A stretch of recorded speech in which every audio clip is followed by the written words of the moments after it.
সমালোচনার মুখে প্রাথমিকের সঙ্গীত শিক্ষক পদ বাতিল। ডিবি নিউজ থেকে আপনাদের সাথে আছি আমি শারমিন সুলতানা। এবারে বিস্তারিত। ধর্মভিত্তিক সংগঠনগুলোর তীব্র সমালোচনার মুখে সরকারি প্রাথমিক বিদ্যালয়ে নতুন করে সৃষ্ট সঙ্গীত শিক্ষক পদ বাতিলের সিদ্ধান্ত নিয়েছে প্রাথমিক ও গণশিক্ষা মন্ত্রণালয়। একই সঙ্গে বাতিল করা হয়েছে শরীরচর্চা শিক্ষকের পদও। এই দুটি পদ বাদ দিয়ে সরকারি প্রাথমিক বিদ্যালয় শিক্ষক নিয়োগ বিধিমালা 2025-এ কিছু শব্দগত সংশোধন আনা হয়েছে।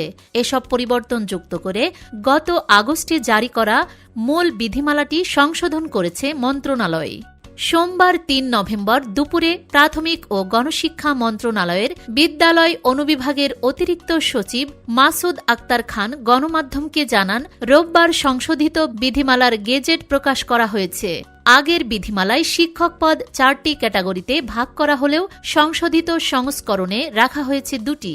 সঙ্গীত ও শরীরচর্চা বিষয়ে সহকারী শিক্ষকের পদ নতুন বিধিমালায় আর নেই। পদ বাতিলের সিদ্ধান্ত ধর্মভিত্তিক সংগঠনগুলোর চাপের কারণে নেওয়া হয়েছে কিনা এমন প্রশ্নে তিনি মন্তব্য এড়িয়ে যান। তিনি বলেন, আপনারা এটি খতিয়ে দেখতে পারেন।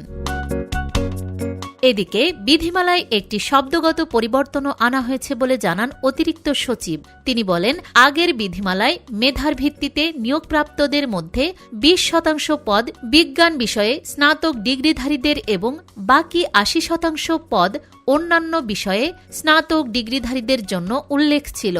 আসলে অন্যান্য বিষয়ে শব্দবন্ধটি বিভ্রান্তিকর ছিল। 80% পদের ক্ষেত্রে বিজ্ঞানসহ অন্যান্য বিষয়ের প্রার্থীরাই আবেদন করতে পারবেন।